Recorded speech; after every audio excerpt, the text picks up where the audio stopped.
Bismillah, Alhamdulillah, salatu wassalamu ala rasulillah. Ibu bapak sekalian yang insya Allah dirahmati Allah subhanahu wa ta'ala, sebentar lagi kita masuk Idul Adha atau Idul Kurban. Nah, kita berbicara dulu sedikit mengenai sejarah daripada Idul Kurban itu. Idul Kurban ini berasal dari kisah Nabi Allah Nabi Ibrahim alaihissalam dan keluarganya. Nabi Ibrahim alaihissalam ini merupakan salah satu rasul yang paling dimuliakan oleh Allah. Beliau masuk dalam kelompok ulul azmi. Ulul azmi itu cuma ada 5 rasul.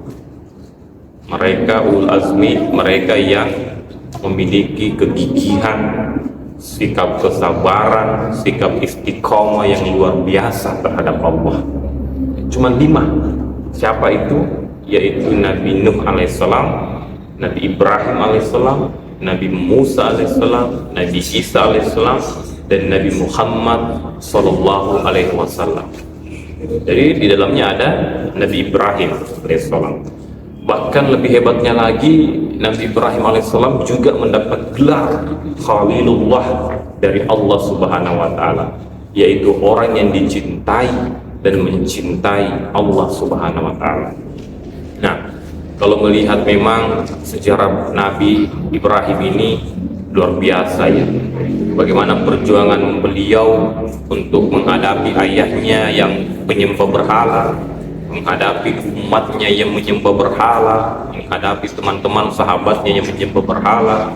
Beliau berjuang di situ agar penyembahan berhala itu tidak berlanjut. Kemudian di satu sisi lagi beliau diuji kesabarannya oleh Allah. Di saat usia sudah tua, beliau belum juga dikaruniai oleh seorang anak. Jadi itu luar biasa ujiannya, ujian kesabaran, ujian kegigihan, perjuangan diberikan kepada Nabi Ibrahim alaihissalam. Nah, dari perjuangan tersebut, dari kegigihan beliau sampai Allah memberikan rezeki yang begitu banyak. Dengan rezeki itu Nabi Ibrahim bersedekah tidak main-main. Sedekahnya luar biasa banyaknya. Beliau menyembelih hewan yang begitu banyak, lalu beliau mensedekahkannya. Berapa hewan yang disembelih? Nabi Ibrahim alaihissalam pernah menyembelih hewan 100 ekor onta, kemudian 300 ekor sapi, dan 1000 ekor domba. Bayangkan, itu kalau dirupiahkan sekarang, Bapak Ibu sekalian, ada 10 miliar lebih. Masya Allah, begitu banyak. Nah, dengan sedekahnya itu sampai orang kagum sama dia, kagum sama beliau. Satu kampung memuji, bahkan malaikat pun memuji dan mengaguminya. Wah, hebat kau Ibrahim, bisa bersedekah, bisa menyembelih hewan begini banyaknya. Nah, karena dipuji, akhirnya Ibrahim kecoplosan. Biasa orang namanya manusia senang dipuji. Kita kalau manusia pasti dimana siapapun pasti senang dipuji, termasuk Ibrahim dipuji. Akhirnya dia kecoplosan, dia bilang ini tidak seberapa. Jangankan hewan, anakku pun akan aku sembelih. Nah, kebetulan pada waktu itu beliau belum punya anak.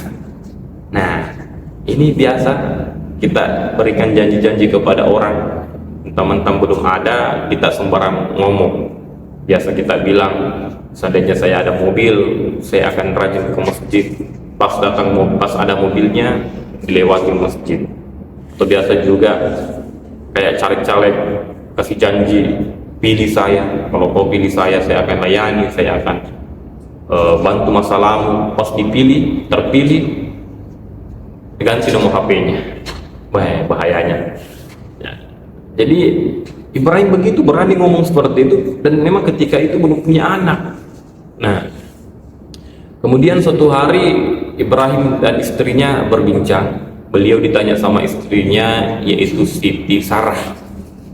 Ditanya, curhat istrinya, "Bang, kita ini sudah tua, tapi belum punya anak. Kita perlu punya anak. Kenapa?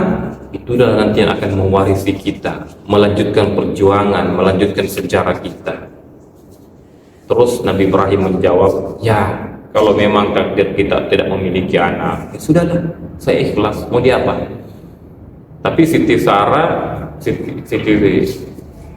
tidak menyerah. Dia berpikir lebih baik abang menikah lagi supaya bisa punya anak. Disuruh menikah. Jadi Ibrahim berpikir, "Wah, jangan, saya tidak mau menyakitimu sayang."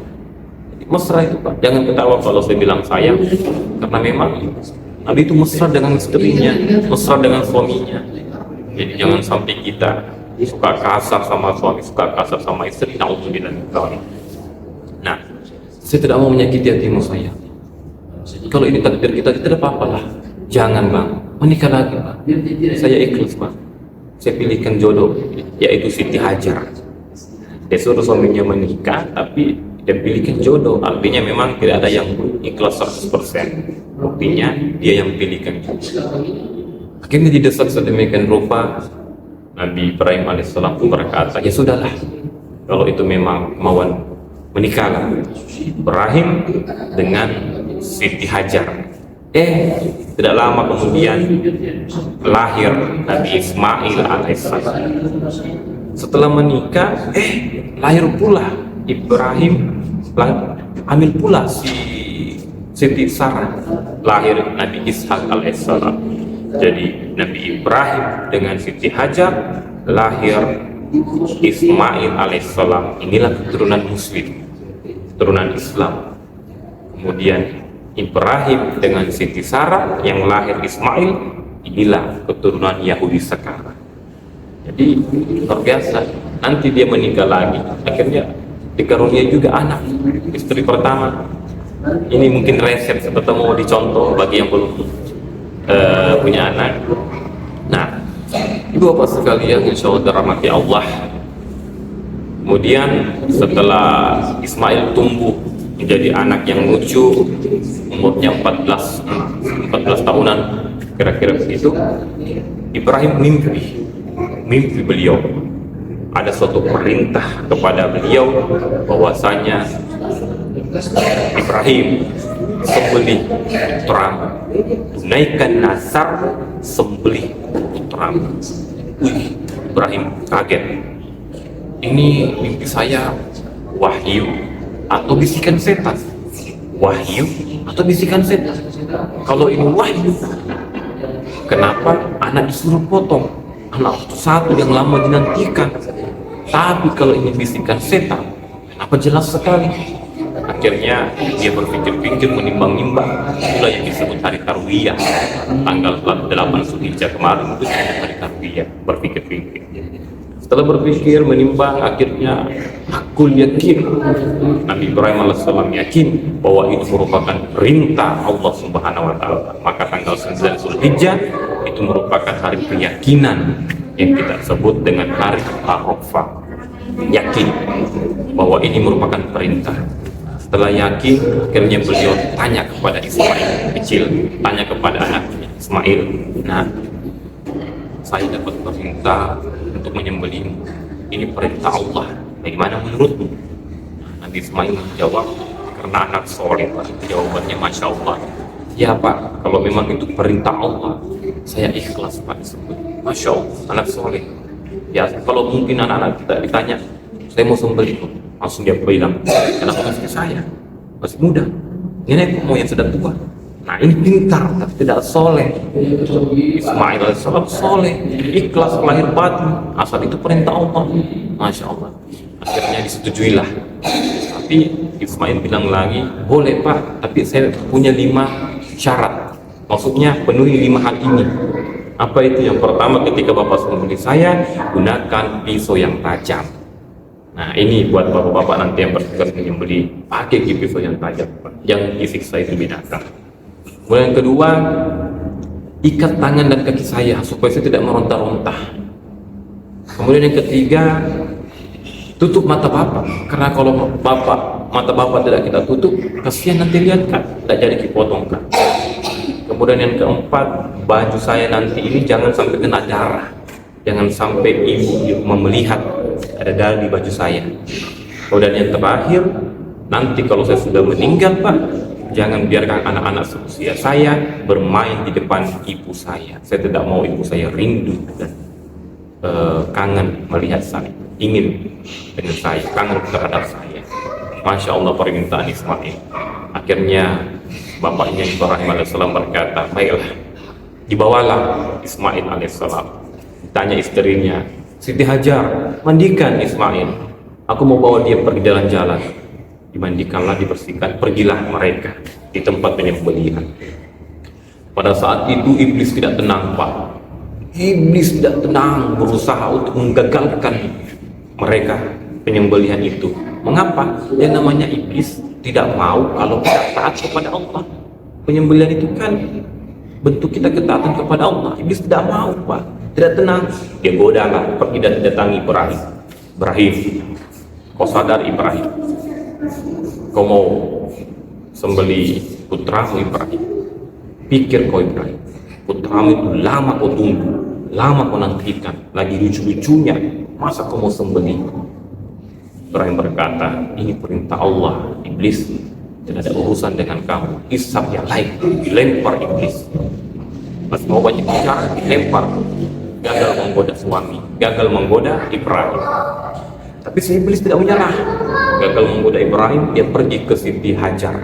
Dia tanya Siti Hajar, mungkin siapa tahu Siti Hajar lebih kuat perasaannya daripada akalnya. Pergi kepada istrinya, Siti Hajar, kau tahu Ibrahim itu mau bawa kemana anak? Siti Hajar bilang, tidak, dia mau disembelih, mau sembelih anak. Kenapa mau disembelih? Katanya itu perintah Allah. Apa jawaban Siti Hajar? Kalau itu perintah Allah, saya ikhlas lahir batin. Jangankan putra Ismail, saya pun rela untuk disembelih. Masya Allah, dikira perempuan imannya lemah, ternyata lebih kuat. Pas banyak bicara, dilempar lagi iblis.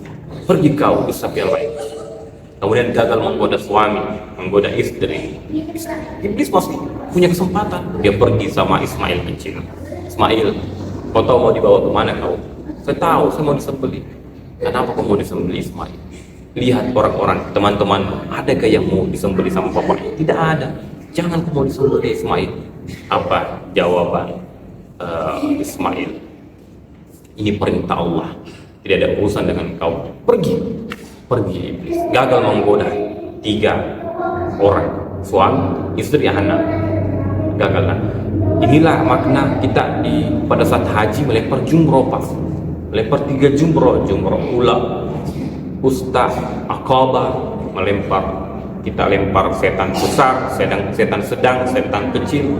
Itu maknanya apa? Maknanya sebagai simbol permusuhan manusia terhadap iblis. Artinya setiap kita mau berbuat baik, kita mau taat kepada Allah, pasti iblis menahan, pasti iblis menggoda, mencegah kita untuk bertaat kepada Allah Subhanahu wa taala. Jadi itu semua godaan iblis. Akhirnya berhasil lewati godaan iblis, sampailah di tempat penyembelihan.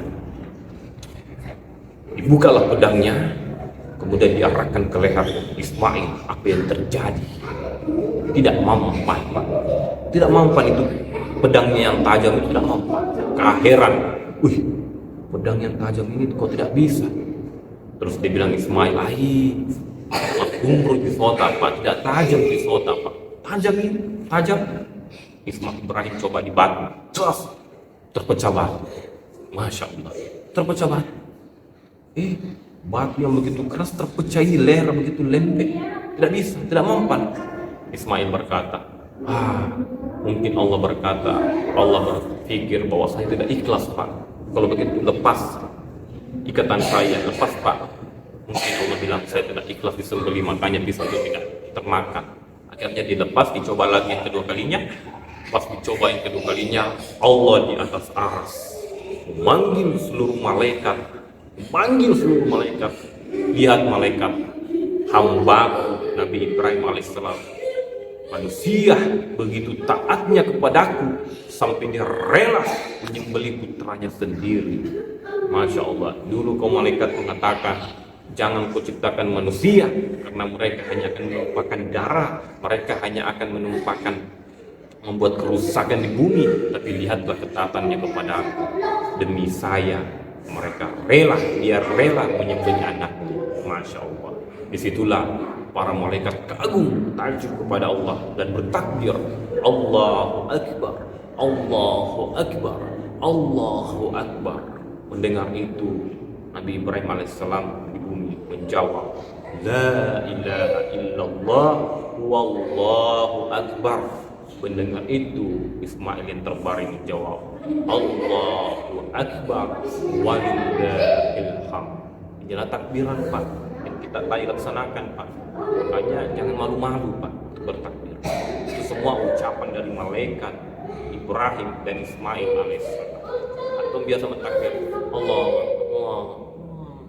kecil sekali, pasui capo, itu pujian kepada Allah Subhanahu wa Ta'ala. Pastu keluarkan Pak takbiran itu, agungkan nama Allah. Nah, setelah itu Allah memerintahkan malaikat Jibril, kau pergi ambil kambing kibas itu, gantikan leher Ismail alaihissalam. Akhirnya yang disembelih bukan putranya Ismail, tapi adalah kambing kibas, karena kekuasaan Allah. Masya Allah. Jadi tidak ada artinya ketaatan kepada Allah, bahkan Ismail diselamatkan, dan yang kita sembelih sekarang adalah hewan kurban. Inilah kisah kurban, semoga bermanfaat. Berikutnya kita akan cerita mengenai hikmah daripada kurban itu. Wabillahi taufiq wal hidayah.